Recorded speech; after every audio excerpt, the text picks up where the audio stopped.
नमस्ते साथियों। 3 दशक से अधिक समय से मानवता विकास के लिए विभिन्न सामाजिक मुद्दों को लेकर कार्यरत है। आगे भी उम्मीद करते हैं कि पुनः आगमन रांची में होगा। जो importance of art integrated education in the new education policy 2020, इसमें हम लोग ये देख रहे हैं कि जो कला आधारित शिक्षा है वो किस तरह समाज के लिए, हमारे जो शिक्षार्थी हैं उनके लिए और समाज को जागृत करने के लिए ये कला आधारित शिक्षा जरूरी है या नहीं। जब शिक्षा नीति देखते हैं तो वहां रीजनल, नेशनल और इंटरनेशनल ये पॉलिसी चलती रही है। अभी जो शिक्षा नीति चल रही है उसमें एक बात बिल्कुल स्पष्ट रूप से है कि बच्चे किस तरह कला के बेस पर समाज में एक भूमिका अपनी खड़ी कर सके। चीन को देखें, जापान को देखें या एडवांस कंट्री को देखें, तो वहां के जब बच्चे पढ़ते हैं और डिग्री लेकर के आते हैं तो वो सिर्फ कागज का सर्टिफिकेट नहीं रहता, बल्कि समाज में जहां खड़े हो जाएंगे उनके लिए कोई भी पैसे के जो नीड है वो हमेशा पूरी होती रहती है। पैसे के अभाव में वो डिग्री लेकर के पीएचडी कर लिए हैं और फिर पैसे के लिए तरस रहे हैं, इस तरह की चीजें नहीं होती है। तो शिक्षा शिक्षा शिक्षा शिक्षा तो बच्चे जब माँ के गर्भ में होते हैं उसी टाइम से उनको शिक्षा मिलने लगती है। अगर माँ जब अच्छा सोचती है, अच्छा करती है, तो बच्चे को उसी तरह से संस्कार मिलना शुरू होता है। और जब बच्चा आता है, बड़ा होता है, बातचीत करने लगता है, तब उसकी माँ को बिस्तर में ले करके जब सोने जाती है उस टाइम में कुछ अच्छी अच्छी बातों को बतानी चाहिए, क्या सही है क्या गलत है इसकी जानकारी देना चाहिए। मैं शिव प्रसाद और बुद्ध रत्न मगध विश्वविद्यालय शोध छात्र बोध गया बिहार से। 3 दशक से अधिक समय से समाज के लिए, मानवता विकास के लिए विभिन्न सामाजिक मुद्दों को लेकर कार्यरत है। गोपाल किरण समाज सेवी संस्थान यह निमंत्रण पर मैं आया हूँ।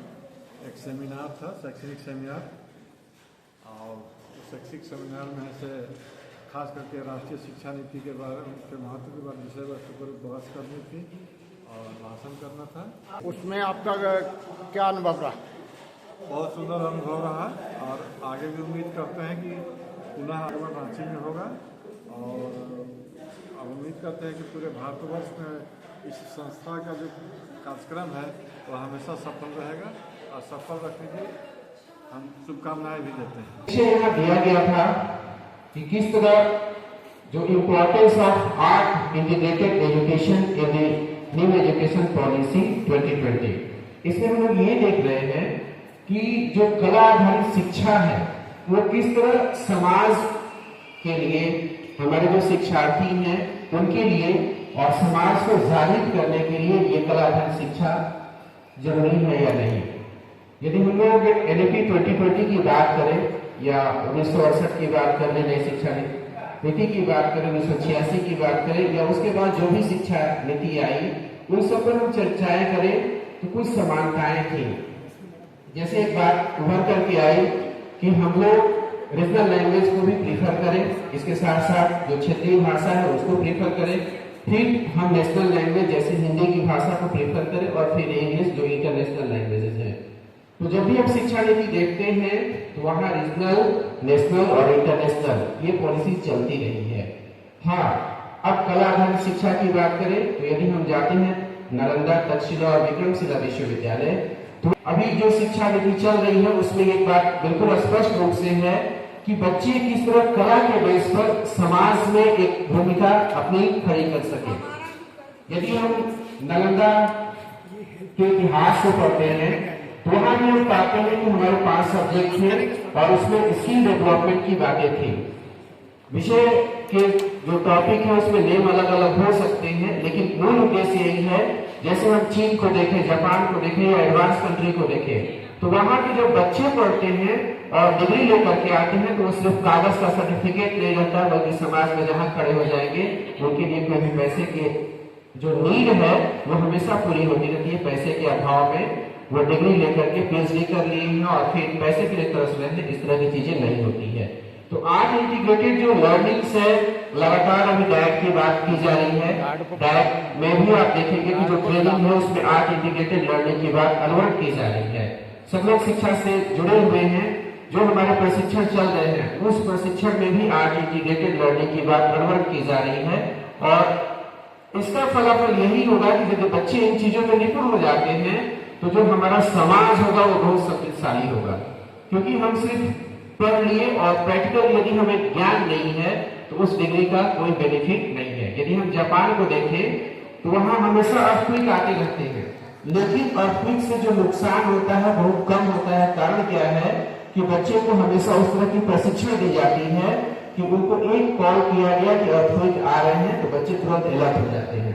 हमारे यहाँ इस तरह जो प्रैक्टिकल क्लासेस है वो कम पढ़ जाते हैं, तो पुनः हमें एडवांस कंट्री से सीखने की आवश्यकता है और उन चीजों को हमें आगे बढ़ाने की आवश्यकता है। यदि हम कला की बात करें तो कला निश्चित रूप से व्यक्ति के अंदर, जैसे भी मैं गाना गा रही थी, यही एक कला है। और इस कला के बल पर यदि हम अच्छे अच्छे नाम देखें, लता मंगेशकर देखें या आप रफी जी को देखें, तो क्या उनकी जीवन अभावग्रस्त कभी रहे? कभी नहीं रहे। तो सारे क्षेत्र में अच्छी चीजें हैं, उन कला को हमें निखारने की आवश्यकता है। यदि हम इंटीग्रेटेड लर्निंग की बात करते हैं तो बहुत सारे हमारे राइटर्स जो हैं वो इन चीजों को राइटअप भी किए हैं कि किस तरह कला के बेस पर व्यक्ति आगे की तरफ बढ़ता है। यदि फ्रेशो को भी याद करें तो कलाकार की भूमिका में को उन्होंने ठेस के माध्यम से जो शीर्षक था उसके माध्यम से समाज में रखने का प्रयास किया है कि कला है तो आपका जीवन बहुत अच्छा होते जाएगा। तो हमें जो NEP 2020 है, जो भारत सरकार ये चाह रही है कि 5+3+3+4 उस कॉन्सेप्ट को हम लेकर के समाज में एक अच्छे विद्यार्थी का सृजन करें, एक अच्छे शिक्षार्थी को हम डेवलप करें, एक अच्छे लर्नर्स को हम डेवलप करें, तो उस चीज को हमें समझने की आवश्यकताएं हैं। और निश्चित रूप से यदि उन चीजों को हम आत्मसात करते हैं, उस प्रशिक्षण को हम समझने का प्रयास करते हैं और पुरानी शिक्षा नीति और नई शिक्षा नीति के बीच एक समन्वय स्थापित करते हैं, तो आज के हमारे जो शिक्षार्थी होंगे वो निश्चित रूप से भविष्य के एक अच्छे नागरिक बनेंगे, भविष्य के एक अच्छे कलाकार बनेंगे। और प्रायोगिक चीजों से हमें बच्चों को अंदर जोड़ने का प्रयास करना है। और इस चीज को लेकर के बहुत सारी विडंबनाएं, बहुत सारी चीजों को राइटअप भी किया गया है। यदि कला से व्यक्ति जुड़ा हुआ है तो निश्चित रूप से वो पहले तनाव से कम होता है, उसके पास टेंशन नाम के कोई शब्द ही नहीं होते हैं, क्योंकि वो जब भी कोई टेंशन वाले वर्ड होते हैं तो वो कला के माध्यम से अपने टेंशन को निश्चित रूप से रिमूव कर लेता है। यदि हम आर्ट ऑफ लिविंग की बात करें श्री रविशंकर जी की, तो उन्होंने भी बहुत सारे कला के माध्यम से समाज में कैसे हम बैठे, कैसे हम बात करें, कैसे हम लोगों के साथ रहें, क्योंकि हमारे जो शब्द है ना किसी को बहुत आघात पहुंचाते हैं और फिर हम एक दूसरे से मनमुटाव की स्थिति में हो जाते हैं। यदि हम बात भी कर रहे हैं तो निश्चित रूप से इस तरह की कला हमें होनी चाहिए कि हम सामने वाले को प्रभावित कर सके। यदि हम सामने वाले को प्रभावित नहीं कर सकते हैं और डिग्री हमारे पास अटूट है तो उस डिग्री का कोई मतलब नहीं है। यदि हम लॉर्ड मैकाले को पढ़े तो लॉर्ड मैकाले को इंडिया में लाया ही गया था कि यहाँ की एजुकेशन सिस्टम को चौपट कर दी जाए, लेकिन उन्होंने एक लाइन लिखा है कि मैं यहाँ इंडिया के एजुकेशन सिस्टम को क्या चौपट करूं, यहाँ के लोग खुद ही अंगूठा छाप है, नाम लिखने तक नहीं आता है।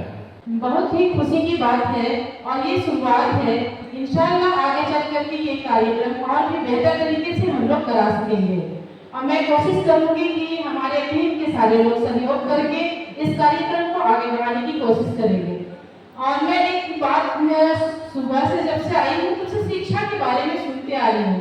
शिक्षा शिक्षा शिक्षा शिक्षा तो बच्चे जब माँ के गर्भ में होते हैं उसी टाइम से उनको शिक्षा मिलने लगती है। अगर माँ जब अच्छा सोचती है, अच्छा करती है तो बच्चे को उसी तरह से संस्कार मिलना शुरू होता है। लेकिन हमारा सोच ये है कि जब स्कूल में बच्चे जाते हैं तब शिक्षा मिलती है, ये सोचते हैं। लेकिन नहीं, जब बच्चे गर्भ में होते हैं, माँ के गर्भ में होते हैं, तभी से बच्चों को शिक्षा मिलना शुरू हो जाती है। लेकिन हम अगर चाहेंगे कि हम अपनी बच्चियों को, बेटियों को सुरक्षित रखने के लिए तो हम अपने बेटों को पहले शिक्षा देंगे कि कैसे बहनों के साथ में रहना है। लेकिन ये सारी चीजें हम नहीं कर पाते हैं बिजी लाइफ की वजह से।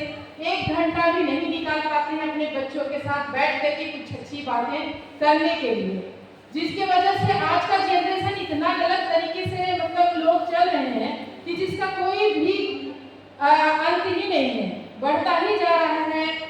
आज देखिए कि कहीं पर बलात्कार हो रहा है, कहीं पर मॉब लिंचिंग हो रहा है। ये सारा कारण क्या है? आज हमारी जो बिजी लाइफ जो है, जिसके वजह से हम अपने बच्चों को सही रास्ता नहीं दिखा पा रहे हैं। लेकिन हमें शिक्षा देने के लिए स्कूल ही सिर्फ जरूरी नहीं है। शिक्षा देने के लिए हमारी एक माँ काफी होती है। माँ जब गर्भ में रहती उस समय से अगर अच्छा सोचेगी तो बच्चा भी अच्छा ही होगा।